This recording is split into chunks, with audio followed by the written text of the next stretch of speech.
The special meeting of the Annapolis City Council on Monday, October 26, 2020 will be called to order at 7 p.m. At this time, would everyone join us for the invocation by Alderman Arnett, followed by the Pledge of Allegiance. Thank you, Mr. Mayor. I would ask us all to take a moment to reflect, realize we're doing the people's business. Since tonight is a special meeting, our work is to listen to the people. And so I would ask for just a moment of silence while we prepare ourselves.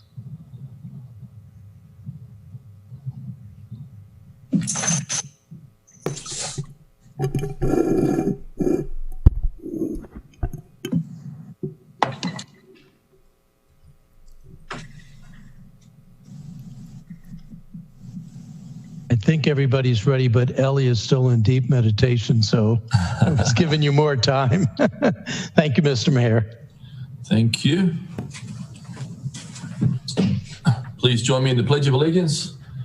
I pledge allegiance to the flag of the United States of America and to the republic for which it stands, one nation, under God, indivisible, with liberty and justice for all. Speed Army. Madam City Clerk, please call the roll. Yes, sir. Mayor Buckley? Yes. Alderwoman Tierney? Here. Alderman Payon? Here. Alderwoman Pendell Charles? Here. Alderwoman Finlayson? Present. Alderman Gay? Alderman Shandelmeyer? Present. Alderman Savage? Present. Alderman Arnett? Present. Mr. Acting City Attorney, welcome, Joel. Thank you, Mr. Mayor. Please present the first item on the agenda. The next item on the agenda is the approval of the agenda. At this time, I would entertain a motion to approve the agenda as amended to remove O-44-20, Employee Organization on first reader from tonight's agenda. Could I get a motion for that, please? So move. Second. Anything else? Okay. All those in favor with a show of hands say aye. Aye. Aye. Aye. Anyone opposed? Thank you all. Mr. City Attorney, please present the next item on the agenda. The next item on the agenda is ceremonial items. City Council citations to the Spin Sheet Magazine 40th anniversary. Spin Sheet is a big part of our family. Molly is going to appear magically in a second, I believe. Or is it just audio?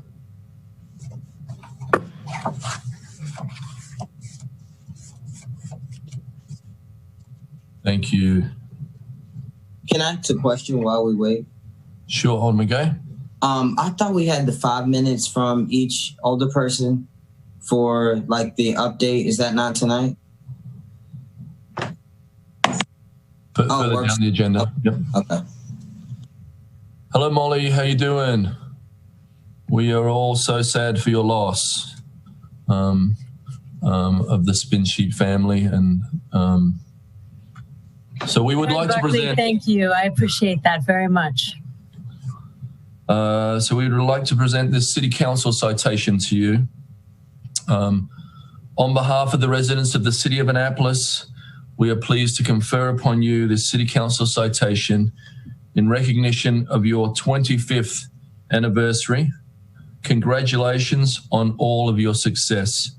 Spin Sheet was founded right here in Annapolis in July of 1995 by Mary Ewanson and Dave Gandel, distributed at more than 800 sites around the Chesapeake Bay and Washington, D.C., as well as online.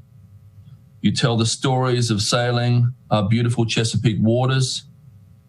In addition, the owners and staff of Spin Sheet have always given back to the community, supporting regattas, including the Hospice Cup, Crab Cup, and Leukemia Cup. We wish you many more years of success in the future. Let's give these guys a round of applause. Thank you. Thank you, Mayor Buckley. Thank you, City Council. It's really an honor to be here, so I appreciate the honor. And I've passed on well wishes from Mary Ewenson, who couldn't be here tonight. Thank you all. We will get this right to you, okay?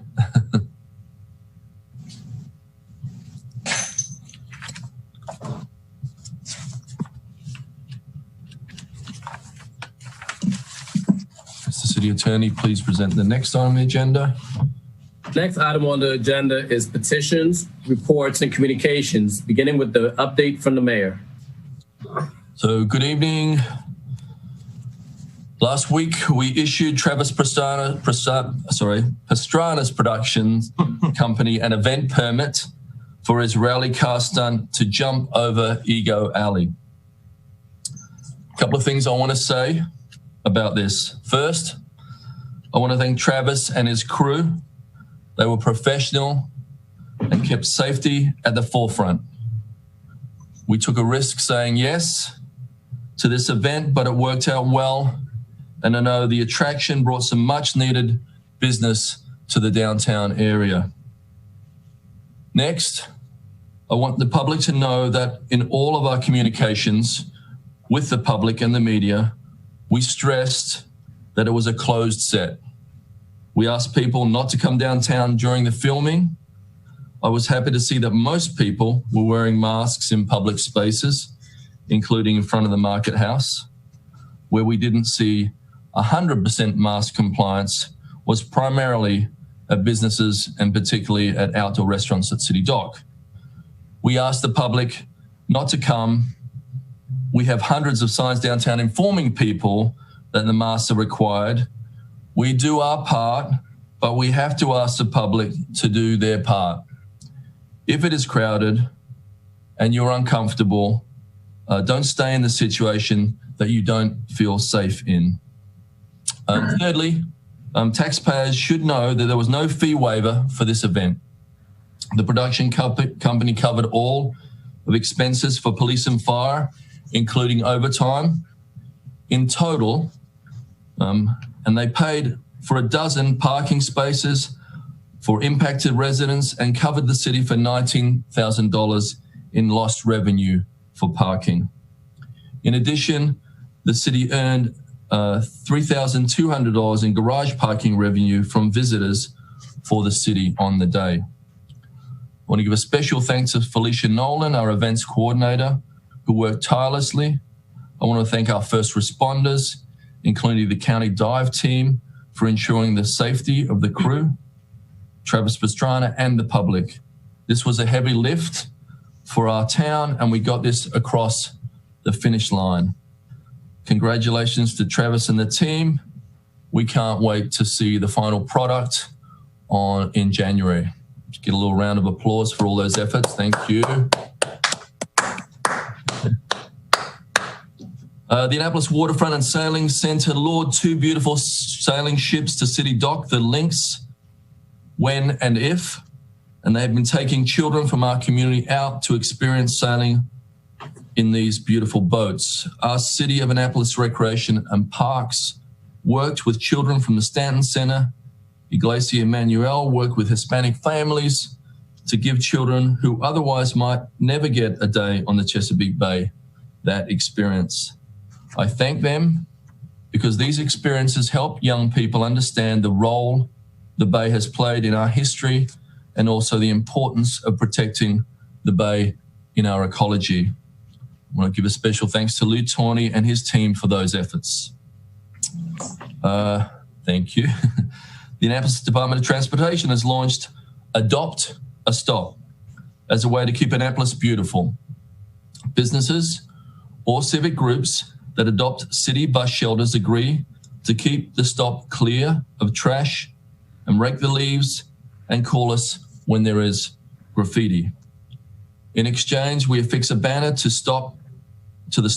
giving credit to your community service It is a win-win. Contact Annapolis Department of Transportation to learn more. Earlier this month, the city held the Mayor's Cup, a pickleball tournament on World Pickleball Day. I'm going to get you all playing before I finish. It was hosted at different locations around downtown, including City Dock, the top of Hillman Garage. They closed up portions of West Street. I want to congratulate the following winners of their divisions and welcome all the players back for next year's Cup. Gino Ciata, Sue Worth, Margot Special, Cindy Murphy, Greg Ladd, Sam Webster, and Mike Buckley, no relation to me. Also, this entire council and my job are on the line with voters in 2021. And it is my pleasure to announce that as of today, one of us has signed up for re-election and the Board of Supervisors of his election has notified and approved his candidacy. That person will appear on the ballot in 2021, and he is none other than our newest alderman, Brooke Schandelmeyer. Let's have a little round of applause for him. Diving in immediately, hasn't got scared off in his first month. According to City Clerk Regina Eldridge, it is the first aldermanic candidacy of 2021's municipal election here in Annapolis. Thank you for telling us that, Regina. That brings me to the 2020 election. Early voting started today. You can vote any day from 7 a.m. to 8 p.m. in the city of Annapolis at the Pip Moyer Rec Center. Next Tuesday, general election day, you can vote at Pip Moyer or at Bates Middle or other county locations. Please consult the Anne Arundel County Board of Elections for a complete list of locations. They may be different because of COVID. If you're old enough and eligible, please vote. Last week, Governor Larry Hogan announced allocations of $250 million in rainy day funds for businesses. I'd like to take a moment to thank the governor, and we'd like to take a moment to take a little bit of credit. I talked to many business owners in the city, retail, restaurants, manufacturing, real estate, tourism, hospitality. We were hearing in July and August that the recovery zones were working, but business owners wanted to know what the bridge to winter was going to look like. On September 14th, I sent a letter to the governor asking for him to release funding at the state level so that businesses could purchase tents, heaters, and whatever else was needed to keep businesses going and keep the community spread limited as we come into the fall and winter months. I want to thank our Small Business Recovery Task Force for following up to the governor with their own letter asking for the same thing. Our Office of Economic Development Manager, Stephen Rice, and Task Force Co-Chair Coordinator, Dick Franyo, had businesses draft budgets to show how the money would be used. This put our Annapolis businesses in the front of the line to get access to this line of funding. I can't be certain how much of a difference this made, but I did have follow-up conversations with the governor's staff, and then we were met with this announcement.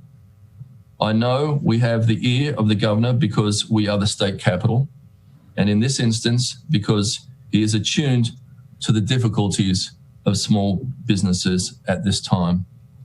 I am very appreciative of this funding level from the governor, and I encourage all of our Annapolis businesses to look for this money and make application for it if you need it. We're going to get to the other side of this pandemic. It is my hope that it's through a strategy of containment, testing, tracing, vaccines, and not through a strategy of herd immunity, which might needlessly take away from our most vulnerable residents. We still need the greatest generation. We still need these members of our family and our community. Let's get this right in Annapolis and Anne Arundel County and in Maryland. please sign up for the Annapolis Office of Economic Development newsletter.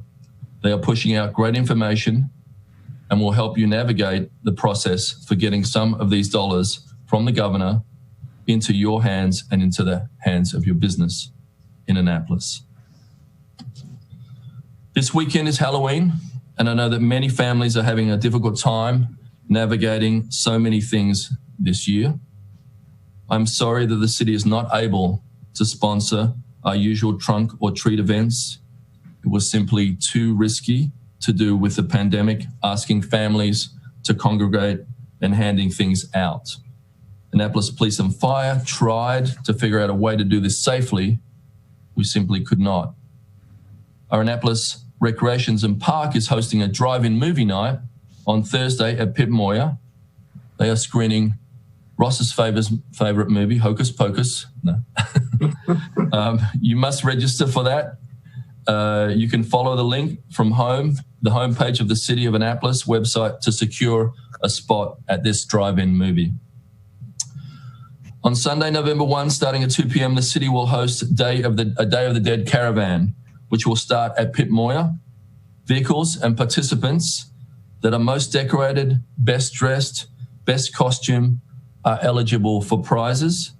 Snap your picture and post to social media using the hashtag Annapolis DDM, Annapolis Dia de los Muertos. On Tuesday, there is a digital literacy class at Tyler Heights Elementary. This is where parents can better understand about the technology that children are asked to use at school. You can contact Laura Gutierrez, the Hispanic liaison, from my office on 410-263-7997 for more information. The Take Care Annapolis team, these are our Hispanic and African American health outreach workers, have talked with hundreds of people in the community. Their goal is health education to help slow the spread of coronavirus. They have completed more than 400 surveys to help identify the resources and needs in the community. Starting this Thursday, the No Harm Initiative, in collaboration with Baltimore's Harm Reduction Coalition, is presenting a 3-part series on racial justice and harm reduction training. The trainings are free, virtual, and offered to interested members of the community, but are aimed at people who work in the field of behavioral health, medical teaching, emergency response, and other community outreach specialists. Part 1 begins on October 29th.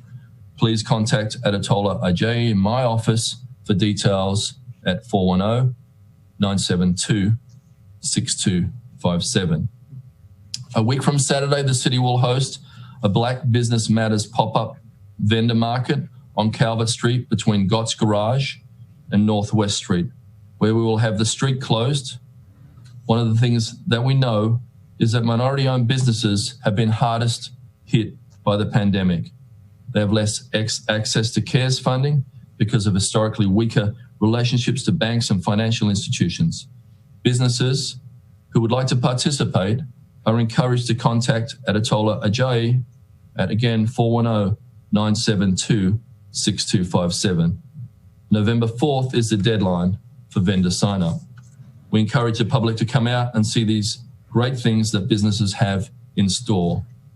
The event is Saturday, November 7th from 2 to 6 p.m. That is Black Business Matters pop-up market. Tomorrow at 6 p.m., there will be a town hall on COVID-19 at the holidays with Dr. Kalyana Raman and County Executive Stuart Pittman. You can watch on the City of Annapolis TV, Facebook Live, and YouTube Live. We'll take questions in the comments.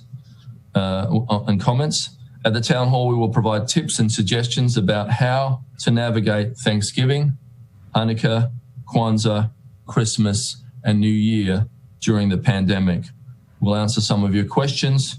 It should be very informative. And this is the last thing. Earlier today, we surveyed 100 people to see how many wanted to watch the city council meeting or how many preferred to watch a game show. No, we didn't. But that is what Steve Harvey says when he introduces Family Feud, and tonight at 8 p.m., he'll be introducing the Lyles family. That's right, City Attorney Mike Lyles and his family are on Family Feud. Tonight at 8 p.m., Game Show Network, let's get out there as quickly as we can so we can all tune in and see how the Lyles family and see if they make it to the next round. And with that, I'll pass it over to the council. Move we adjourn.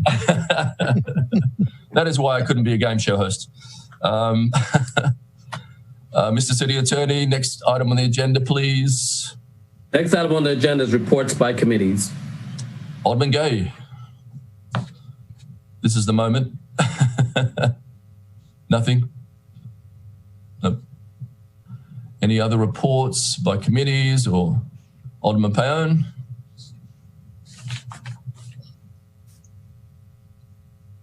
Thank you, Mr. Mayor. The Audit Committee met last month, and we'll be meeting again on November the 16th. This evening on our agenda, we are seeking to fill out our roster, if you will, for the committee. We have 2 vacancies, one of which we hope after the meeting this evening will be filled. Julia Donnelly is a thoroughly qualified applicant, and we hope the council will approve her. Thank you. Thank you, Alderman Paone. Alderman Pindell Charles. Thank you, Mr. Mayor. The Public Safety Standing Committee will be meeting on Monday, November the 2nd at 4 p.m. Thank you. Thank you. Alderman Tierney. Thank you, Mr. Mayor. The Transportation Committee met and we recommended appointments of Charles Brooks to the Transportation Board and Vince Harriman and Jessica Charles Allen and Elvia Thompson to the Transportation Board. And those went through the council. And the legislation we recommended was the O-2820, the parking permit display. And we postponed the small cell legislation because we wanted to see what the Planning Commission said about it. So thank you. That's about it. Thank you, Alderman Tierney. Alderman Schandelmeyer. Thank you, Mr. Mayor. Just wanted to inform my colleagues that I have been sworn in as the new chair of economic matters. So I am very excited to be working with my colleagues, helping the city through this pandemic financially. Thank you. Any other petitions, reports? Okay, Mr. City Attorney, please present the next item on the agenda. Next item on the agenda is public testimony web form. To view the actual comments, please visit www.annapolis.gov/public testimony. We have testimony from Charles Parker, 141 West Street, Unit 202, Annapolis, Maryland, on R-51-20. Thank you, Mr. Parker. Mr. City Attorney, please present the next item on the agenda. The next item on the agenda is the approval of the consent calendar. Items on the consent calendar include appointments. AP 7-20, the appointment of Robert Shapiro to the Board of Port Wardens. AP 41-20, the reappointment of Trudy McFowle to the Annapolis Conservancy Board. AP 42-20, the reappointment of Meg Hosmer to the Annapolis Conservancy Board. AP 43-20, the appointment of Julia Donnelly to the Audit Committee. We note that there's a fund transfer. FT 3-21 is a general fund planning and zoning fire police transfer from fire salaries and benefits in the amount of $260,000. Police salaries and benefits in the amount of $260,000, transfer to planning and zoning capital outlay in the amount of $520,000. Legislative actions on first reader, we have 043-20, automatic allowance. Annual allowance is referred to the Rules and City Government Committee. O4520, the Audit Committee, is referred to the Rules and City Government Committee. R58-20, Local Journalism. On second readers, we have O28-20, Parking Permit Display. For the purposes of requiring that a residential parking permit must be displayed on the vehicle to which it was issued. Next, we have O3220, Vessels and Persons Using City Waters. For the purpose of establishing noise level standards for vessels on city waters and establishing swimming and water skiing restrictions for persons using city waters. O3320, towing of vehicles. For the purpose of clarifying when a stopped, standing, or parked vehicle is subject to towing. We have O3620, Site Development, Prohibited Discharges. For the purposes of improving the protections of the city waterways and public thoroughfares from harmful discharges from development sites during non-business hours. O3920, false alarms, for the purposes of clarifying the procedure and penalty for excessive false alarms. And lastly, R5120, the city-sponsored special events in fiscal year 2021 is amended for the purposes of adding the Juneteenth parade and festival to the approved FY 2021 city-sponsored special events and waiving certain related city fees. And that is the end of the consent calendar. Are there any objections to the items on the consent calendar? Alderman Tierney? Well, with the risk of missing Family Feud, I simply want to remove FT 3-21 just for clarification to the public. It shouldn't take very much time. Thank you. Move approval of the consent calendar. Yes, I have a question. Yep. Alderman Pendle-Charles. Yes, I think Alderman Payon stepped out, and I would assume, and Alderwoman Tierney can correct me, for O4520, that should also be referred to the Audit Committee. Am I correct, Alderman Payon? I see you back on. You are correct. Okay, all right, just want to make sure. Oh. Okay. Got that? So we have a first. Can we get a second? Second. Second. Madam City Clerk, please call the roll. Yes, sir. Mayor Buckley? Yes. Alderman Shandemeyer? Aye. Alderman Savage? Aye. Alderman Arnett? Aye. Alderwoman Tierney? Aye. Alderman Payon? Aye. Alderwoman Pendle-Charles? Aye. Alderwoman Finlayson? Aye. I think that's it. Alderman Gay? Aye. The consent calendar has been approved. Thank you. At this time, I'd entertain a motion to add to tonight's business and miscellaneous section to allow the council to vote on fund transfer FT3-21. I'm going to get that removed from the consent calendar. Regina? Let's see anyone there. It's here. Did somebody move the motion? Can I get some help, please? I'll move it. Thank you. Second. All those in favor, say aye. Aye. Aye. Aye. Thank you. Mr. City Attorney, please present the next on the agenda. The next item on the agenda is public hearings beginning with O4120, alcoholic beverages, for the purpose of updating citations of the Maryland State Code in Chapter 7.12 of the City Code of the City of Annapolis. This update, we have not received any testimony written. We do not have any testimony live. Seeing no hands, I declare the public hearing on O-41-20 closed. Mr. City Attorney, please present the next item on the agenda. The next item on the agenda is 04220, Emergency Medical Services, for the purposes of modifying the provisions of the Annapolis Emergency Medical Services Program.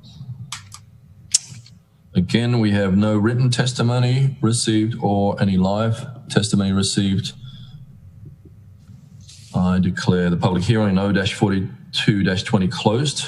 Mr. City Attorney, please present the next on the agenda. Next item on the agenda is... I have a quick question with that.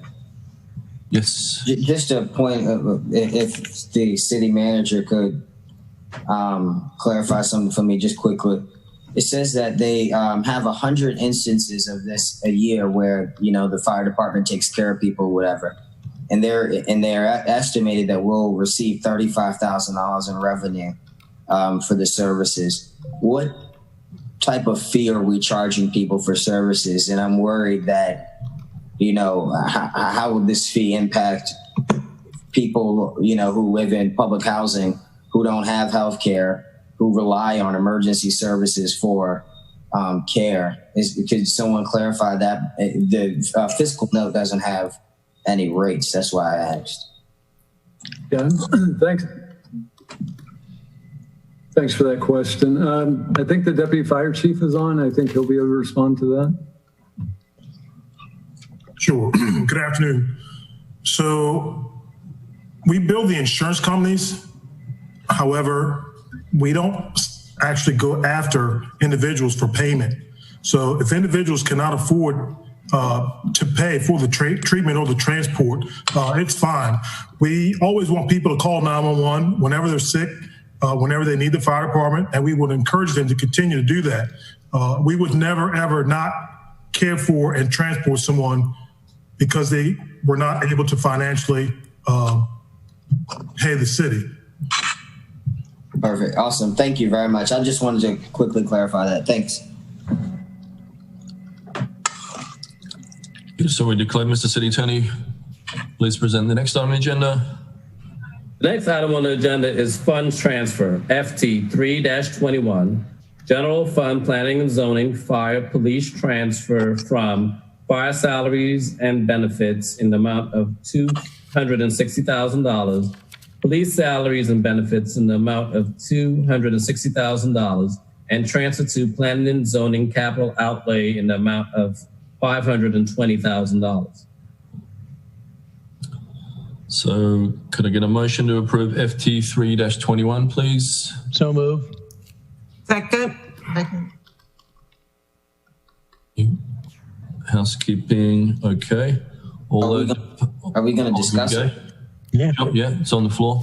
Alderman Gay. Okay, yeah, I think Ellie pulled it off, but I was just interested, and I wanted to leave a note just for Jody. I think I mentioned this. You know, sometimes in the explanation, it's so vague that it's just, I mean, if it had it in the explanation, I wouldn't pull it off, you know, of the consent calendar.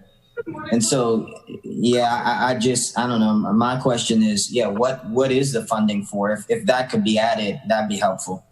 And we'll get either Jody or the city manager. Yeah. Well, Ellie pulled it, so probably her. Oh, okay, Ellie, sorry. Oh, thank you. Thanks, Dwan. I gave Jody a heads up on pulling this. I think when you have a figure of 6 digits, it does. I think the public deserves an explanation, and I try to explain it as best I can in my email to my constituents. But I just think that this one needed a public explanation so that they know, you know, what it is and how important it is. And but the good news is I said to Jody, or emailed to Jody and the city manager, it's good that my constituents pay attention. And just so I'd appreciate just a quick summary if Jody, Director Dickinson is on the. Whoever wants to take it. Yeah, I'll get started with it, and then maybe Jody, and then maybe Dr. Nash as well. Sorry, Director Dickinson or Dr. Nash. So the genesis of this is the need to replace the e-tracket system in planning and zoning. It's had a number of security breaches in the last few months. It's about I think about a 10-year-old program. So, you know, in the life cycle of IT, that's very aged.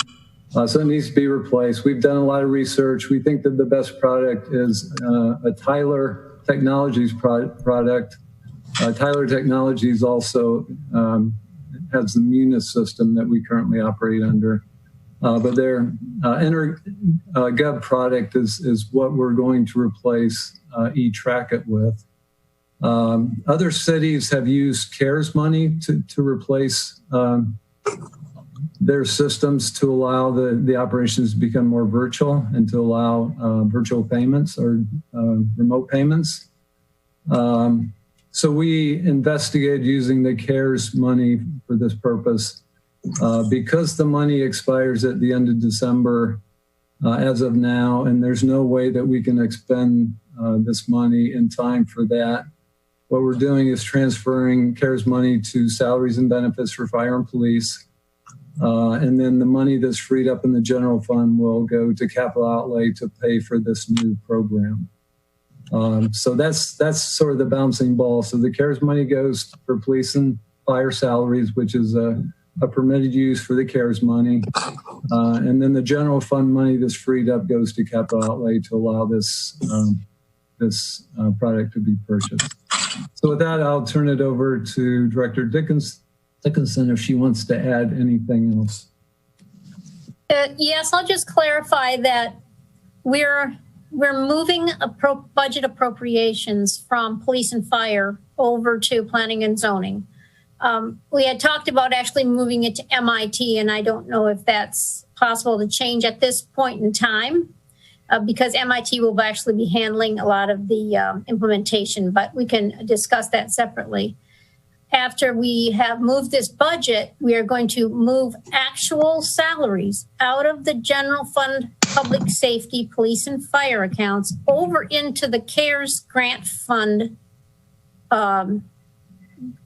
so that will pick up those salaries, lowering the actual expenses in police and fire, and thus offsetting that decrease in their budget amount. Alderman Tierney. Thank you. So just for clarification, the salaries and benefits, because of the emergency situation, will be covered by a CARES grant. Correct. Yeah. The public safety salaries are generally allowed under the COVID CARES grant. So those are easier to transfer and get covered by CARES. Yeah. The fund transfer that you're looking at only moves the budget amount between the general fund components. But to offset that, we're going to move actual salaries over to the CARES fund to offset what's happening in the police and fire. And so do we need to look at that again to do that, or is that just... No, that's something we can do internally. Okay, good. Thank you for that clarification. I didn't attend the finance committee where it was recommended, so that really helps explain. Thank you. Alderman Gay, then Alderman Channelmeyer. Thanks. Yeah, I just have two quick questions. The first is if Law could explain to me how we could manipulate the CARES funding to assist in a process like this, but we could use it to directly benefit individuals through, programs that the council has pushed that shows a direct correlation of COVID to instances such as crime in the VIP program. Because what I'm hearing is that we moved money from the general fund or in order to cover the loss of funding that we're getting from the general fund, we're taking CARES money to replace that.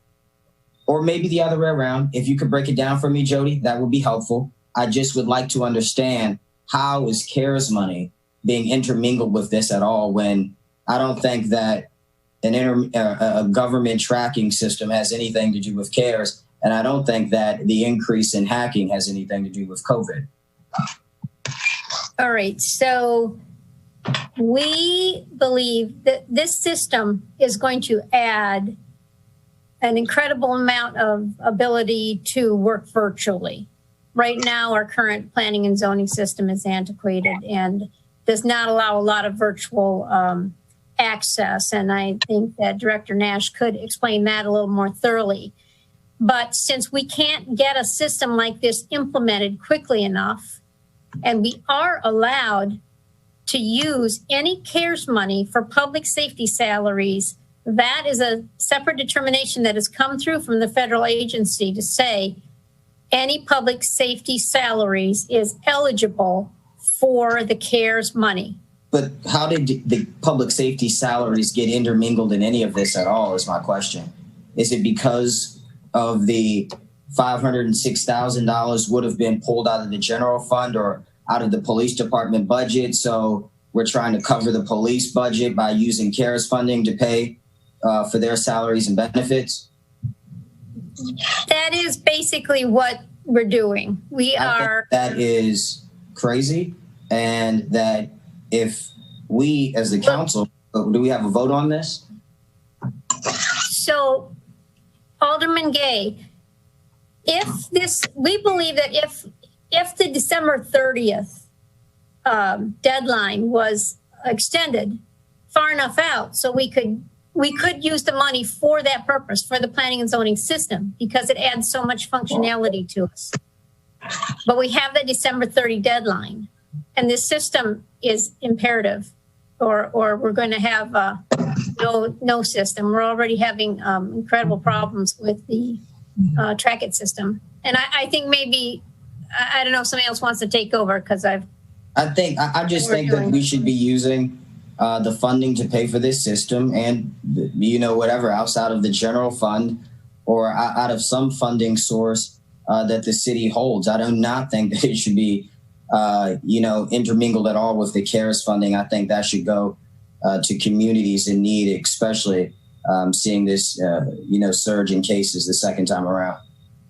So I just want to say, Alderman Gay, that obviously our lives are all conducted so much on a virtual platform now that this is an opportunity to upgrade. But I think that all the things that we also want to fund, your initiatives, we're going to find the funding for them, and it's going to be drawn down similarly. So maybe. But the way that, again, and I hope that we have some say or vote or something. I want to be on the record as saying I'm against this.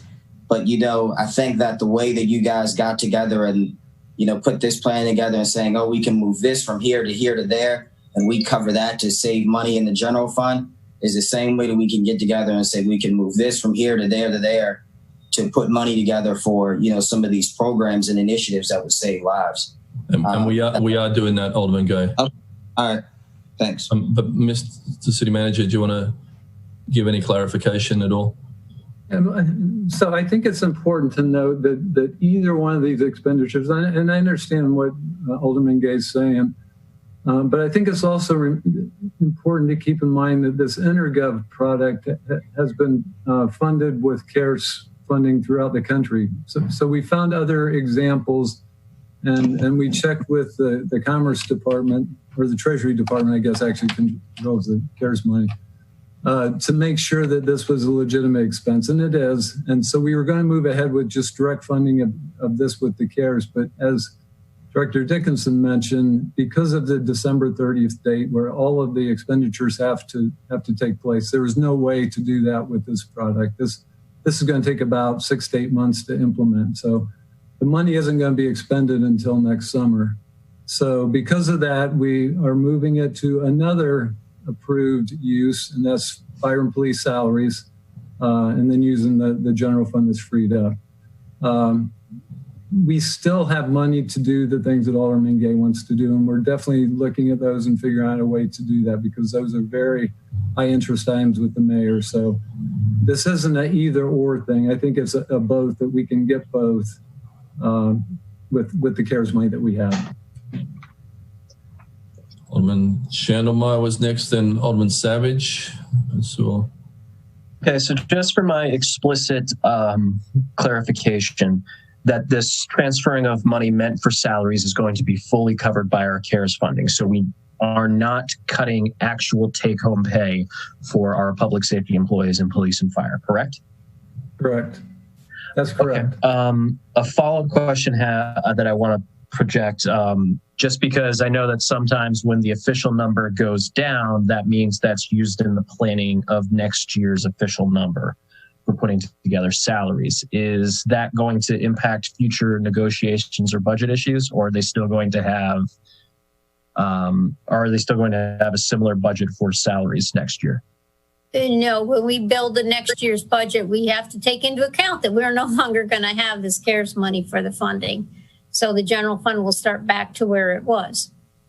It's just a matter of what the revenues are going to look like in 22 to cover what would be our normal level of general fund expenses. But this specific action will not have impact on next year's negotiations. Okay. We start building the budget from a list of employees in every department and build it from there.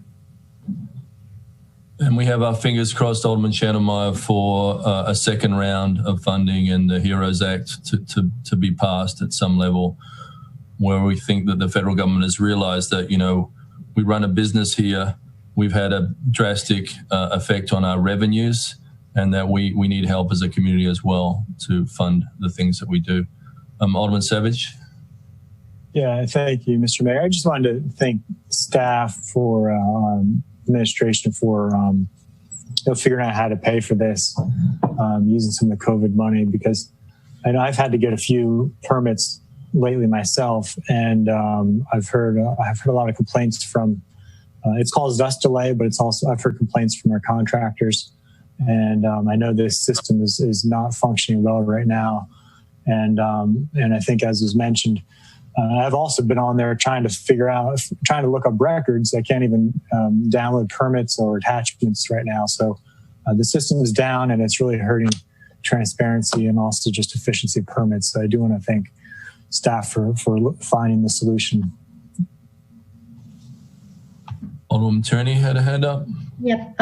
Without sounding pro-development or anything, I think what we can't lose sight of is our decrease in revenue, and we have to be creative on optimizing revenue where we can. And a lot of that is not necessarily new development, but a lot of these small projects of, especially, I know in my ward, a lot of remodeling and small projects. And if we keep, time is money, and this ultimately will bring in probably more applications, and as quick as they're turned around. And I think it's in the benefit of the health, the total health of the total city. So I do also congratulate the effort. And I think it's also important to know that the COVID allocation to police and fire in and of itself is a legitimate, allocation of money. There's nothing, this is all, I'm sure we're going to be very carefully vetted on the spending of COVID money, and, talking to the Department of the Treasury and all. So again, thank you. We need this. We need the revenue. Okay. Alderman Pindell-Charles and Alderman Gay. Thank you, Mr. Mayor. As Public Safety Chair, I agree with Alderwoman Tierney. And I know City Manager, Mr. Gerald, knows that I'm grateful for this allocation and why we really need it. And we've had that long discussion over a couple of months since August about this. So thank you, Mr. Gerald. Thank you, Director Dickinson. Thank you. Alderman Gay. Thanks. Yeah, Jody, I asked that, sometime in between tonight and tomorrow, if you could send an updated list of the COVID spending again. Thanks.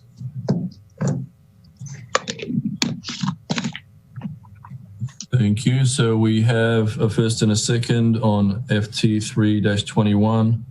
All those in favour with a show of hands say aye. Aye. All those opposed with a show of hands say no. No. Ayes have it. Mr. City Attorney, please present the next item on the agenda. Agenda is completed.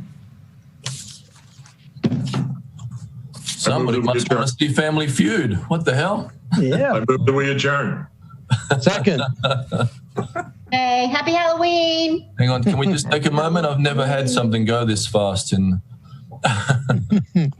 Do we have anything else for good order? Anybody?